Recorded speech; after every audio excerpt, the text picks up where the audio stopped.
Bismillahirrahmanirrahim. Alhamdulillah rabbil alamin. Wa bihi nasta'in ala umuri dunya waddin, wassalatu wassalamu ala asyrafil anbiya'i wal mursalin sayyidina wa maulana Muhammad wa ala alihi wa sahbihi ajma'in. Alhamdulillah, kembali dipanjangkan umur oleh Allah Subhanahu wa taala, sehat wal afiat sehingga bisa hadir dalam majlis ini. Mudah-mudahan Allah Subhanahu wa taala selalu memberikan afiah kepada kita semua di dalam ketaatan kepada Allah Subhanahu wa taala. Amin ya rabbal alamin. Ikhwani rahimakumullah. Banyak sekali hadis-hadis yang menjelaskan tentang fadilah atau keutamaan orang-orang yang mempelajari ilmu agama atau menghadiri majlis-majlis ilmu agama. Di hadis yang lain Nabi sallallahu alaihi wasallam bersabda, innallaha takaffala li talibil ilmi bi rizqih. Nabi sallallahu alaihi wasallam bersabda, sesungguhnya Allah Subhanahu wa taala menanggung bagi orang yang mencari ilmu, yang menghadiri majelis ilmu, menanggung rizki mereka. Sehingga Al-Habib Abdullah bin Alwi Al-Haddad Sahibur Ratib mengatakan, tanggungan dari Allah yang disebutkan dalam hadis ini oleh Nabi sallallahu alaihi wasallam adalah tanggungan rizki secara khusus. Kenapa dikatakan tanggungan rizki secara khusus? Karena setiap makhluk ini sudah ditanggung rizkinya oleh Allah secara umum. Bukan hanya manusia. Bukan hanya manusia, semua makhluk yang ada di alam ini rizkinya Allah yang menanggung. Sehingga Allah Subhanahu wa taala berfirman di dalam Al-Qur'an, "Wa ma min dabbatin fil ardi illa 'alallahi rizquha." Tidak ada daripada makhluk ini yang hidup di atas bumi kecuali Allah yang menanggung rizkinya. Ente mau hadir majelis ilmu, mau ndak hadir, mau orkesan, mau dangdutan, mau mabuk, mau zina, apapun, rizki ente semua Allah yang nanggung. Tinggal ente punya malu apa ndak. Ya. Ada orang baik sama kita. Setiap pagi kita dikasih uang misalnya, mau kita yang ngambil atau kadang diantar kalau kita tidak ngambil. Nanti kok tidak datang, diantarkan uangnya. Ini ya uang kamu ya, dikasih. Besok begitu lagi, kasih lagi. Padahal orang yang dikasih uang ini selalu ngencingi pagar rumah orang yang ngasih uang. Dikencingi. Kadang nanti dilempar kotoran rumahnya, temboknya. Padahal tiap hari ngasih uang sama dia ini. Kadang dia yang mengambil, kadang orangnya sampai ngantar ke rumahnya. Ini punya kamu, ini terus tiap hari. Kira-kira orang yang dikasih uang model seperti ini ya enaknya diapakno ini ya. Kurang ajar betul ini. Setiap hari dikasih uang, bukan berterima kasih, tambah ngotori, tambah melempari rumah si pemberi ini. Kurang ajar betul ini. Sama seperti manusia, sama seperti kita. Kita setiap hari ditanggung rezekinya sama Allah. Ente makan dari mana? Beras yang kamu makan, nasi yang kamu makan, itu siapa yang ngasih itu? Allah yang menumbuhkan, Allah yang menggerakkan orang-orang itu untuk menjadi petani Allah, kemudian bisa sampai ke rumah kita, bisa kita nikmati ya. Yang mengadakan listrik ini Allah, yang mengadakan api Allah. Kalau ada itu semua, tidak mungkin beras itu menjadi nasi.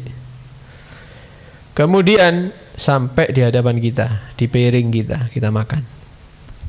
Itu tiap hari, tidak pernah luput. Pernah yang tidak makan 2 hari? Tidak pernah, mulai bayi sampai sekarang tidak pernah 2 hari kelaparan, tidak pernah. Alhamdulillah. Siapa yang ngasih? Allah. ente mau kerja, ente mau libur kerja, tetap rezekinya ente ada kok. Ente tidak keluar dari rumah, sakit, ya Allah, anak sakit 3 hari, sakit panas, tidak bisa suhul, tidak bisa kerja, tetap sehari makan 3 kali ada. Istrinya ente makan, orang tuanya ente makan, ente tidak kerja ini, rezekinya diantar sama Allah, ente tidak keluar loh ini. Kemudian dikasih rezeki, ini masih rezeki, belum nikmat yang lainnya, maksiat sama Allah. Yang punya rezeki ini memiliki aturan, dia bukan malah ngikuti aturan si pemberi nikmat, tambah dia apa, melanggar. Sama seperti tadi, wis dikei fulus, dikasih uang, rumahnya orang yang ngasih uang dikencingi temboknya, dilempari kotoran. Nah, ini kurang ajar namanya. Kalau ada manusia dikasih rezeki sama Allah, tiap hari rezeki itu, belum nikmat yang lainnya, tapi dia maksiat sama Allah, ini orang yang kurang ajar ini. Tidak tahu diri ini. Ini yang kasih ente makan siapa? Yang kasih ente nikmat sehat siapa? Yang kasih ente mata siapa? Ente mau dibutakan sama Allah kalau ente maksiat. Begitu maksiat langsung buta. Nauzubillah min dzalik. Tapi sama Allah dibiarkan kita maksiat, mata kita masih sehat. Kita melakukan maksiat, tangan kita masih sehat, dan seterusnya. Nah, ini harus disadari bahwa tidak pantas kita seperti itu. Yang melahirkan kita Allah yang mentakdir, yang membesarkan kita Allah melalui jalur orang tua, ditanamkan di hati orang tua itu rahmat kepada kita, cinta kepada kita, sampai kita besar, yang membesarkan Allah, rezeki dari Allah, semuanya dari Allah. Kemudian sudah dewasa kok maksiat sama Allah, sangat tidak pantas dan tidak tahu diri. Karena itu Allah berfirman, "Wa ma min dabbatin fil ardi illa 'alallahi." Tidak ada makhluk yang hidup di atas bumi ini kecuali Allah yang menanggung rezekinya. Mulai yang paling kecil, yang tidak bisa ente lihat kecuali dengan alat itu, ya, alat apa itu jenenge, stetoskop apa gitu ya, dilihat baru kelihatan. Itu ada rezekinya, Allah yang nanggung itu. Sampai hewan yang paling besar, kita katakanlah sekarang yang paling besar di laut itu ikan paus, itu Allah yang menanggung rezekinya. Itu sekali makan berapa ton ikan yang dimakan, itu Allah yang ngatur tiap hari. Illa 'alallahi rizquha, semua yang ngatur itu Allah. Dan Allah tidak perlu menolong. Di dalam ngatur alam ini tidak perlu menolong. Kemudian setelah semua makhluk ini ditanggung rezekinya sama Allah, ada orang-orang khusus yang diberi tambahan, diberi kemudahan di dalam rezekinya. Siapa? Penuntut ilmu. Orang-orang yang senang hadir majelis ilmu, istiqomah rutin untuk mencari ilmunya Nabi, tidak bakal melarat, tenang aja. Siapa yang menanggung? Allah dengan lisan atau melewati lisan Nabi Muhammad SAW. Rezeki kita ditanggung sama Allah. Tapi ketika kita menjadi penuntut ilmu, ada tanggungan khusus dari Allah, tambahan dan kemudahan khusus. Maka beliau Al-Habib Abdullah bin Alwi Al-Haddad mengatakan, makna daripada hadis tersebut, Allah itu menanggung rezekinya orang yang mencari ilmu, maknanya itu adalah menanggung rezeki setelah tanggungan rezeki yang umum kepada seluruh makhluk. Semua makhluk rezeki dari Allah, khusus pencari ilmu, maka mereka ditambahi kemudahan-kemudahan oleh Allah Subhanahu wa taala di dalam mendapatkan rezeki. Karena itu pernah ada seorang ini ya datang kepada seorang soleh. Dia berkata, "Ya Syekh, wahai guru, saya punya masalah." "Kenapa?" katanya. "Rezeki saya ini kok kadang ada, kadang seret, kadang dompet ini kosong sama sekali, kali 2.000 misalnya. Buka dompet ini ono duit 5.000 mean. Buat beli ini tidak cukup, buat beli ini. Kenapa keadaan anak kok seperti itu?" Maka tidak dijawab sama gurunya ini, tapi ditanya balik, "Bagaimana keadaan majelis-majelis ilmu yang biasa kamu hadiri?" katanya. Mikir orangnya, Ustaz, guru, kadang hadir, kadang tidak hadir. Oh, berarti rezeki kamu mengikuti majelis kamu. Kalau majelis kamu rutin, insya Allah rezeki kamu lancar rutin. Kalau majelis kamu Senin Kemis, kadang teko kadang ndak, maka rezeki kamu juga seperti itu. Kadang ono, kadang ndak ono isine dompete. Katanya muridnya, berarti saya harus rutin lagi nih. Ya terserah. Lek kabeh lancar rezeki ini rutin ada majelis. Ya insya Allah dilancarkan oleh Allah Subhanahu wa ta'ala. Wa fil hadits at-tawil alladhi dzakara atau dzukira fihi alaihi salatu wassalam fadl al-ilmi qala fi akhiri. Ada hadis yang sangat panjang lebar, tapi akan disampaikan sepenggal saja sama beliau. Hadis panjang lebar yang di situ Nabi SAW menyebutkan tentang keutamaan ilmu, sehingga di akhir hadis yang panjang ini Nabi menyatakan yulhamuhus su'ada. Ilmu ini diilhamkan, disampaikan kepada orang-orang yang sa'id. Apa sa'id itu ya? Orang yang selamat. Nah, orang yang sukses, gembira dunia akhirat. Tidak semua. Tidak semua orang kasih ilmu sama Allah. Tidak semua orang diarahkan untuk hadir majelis ilmu. Tidak semuanya. Karena ilmu itu sesuatu yang bernilai. Ya. Lek kerikil, ya kita lempar-lemparkan tidak masalah. Siapa yang butuh kerikil? Ya, insya Allah banyak yang tidak ngambil. Kecuali yang ada bangunan ya. Di kelompoknya di. Tapi kalau berlian, tidak mungkin ono wong nguncal-nguncal lo berlian, kecuali orang gila, orang kaya yang gila ya. Kalau orang cerdas, orang normal, tidak mungkin berlian itu dilempar-lemparkan, dibagi-bagi begitu saja, tidak mungkin. Pasti disimpan, nunggu orang yang pas. Telok, oh ini pas ini, tak kayak konsiji ya, ini mahal ini, ya. Satu ini mungkin 500 miliar ini, ya. Nanti tunggu ini tidak pantas saja, Nah ini tak kasih. Ilmu itu seperti itu.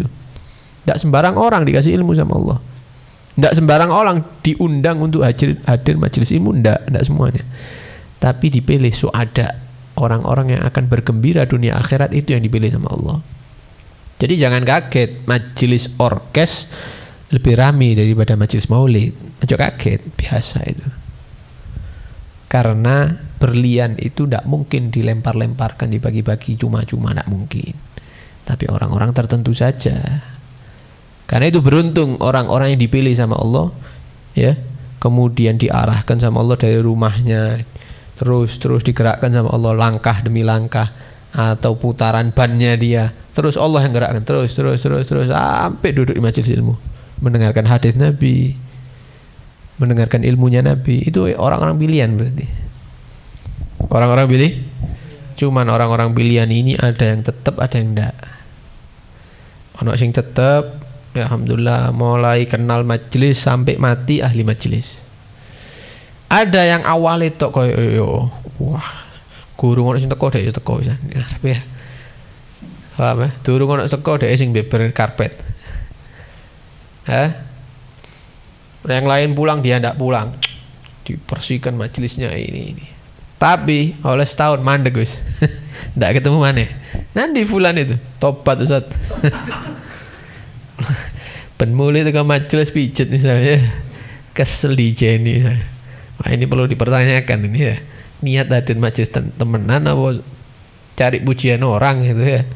Wana biar dikenal orang yang khidmat sama majelis ya. Tak beber karpetnya misalnya. Ini tak atur begini begitu misalnya. Ndak jadi orang istiqomah sampai mati hadir majelis. Lek perlu mati di majelis. Ya, sebagian orang-orang itu yang seneng ngajar, meninggal ketika ngajar. Kemudian kata Nabi wa yuhramuhul asqiya. Ilmu itu diharamkan bagi orang-orang yang celaka di akhirat. Tidak semua berarti, tidak semua dikasih ilmu. Orang-orang yang celaka tidak dikasih ilmu sama Allah, sengaja memang. Dan itu adalah hak Allah.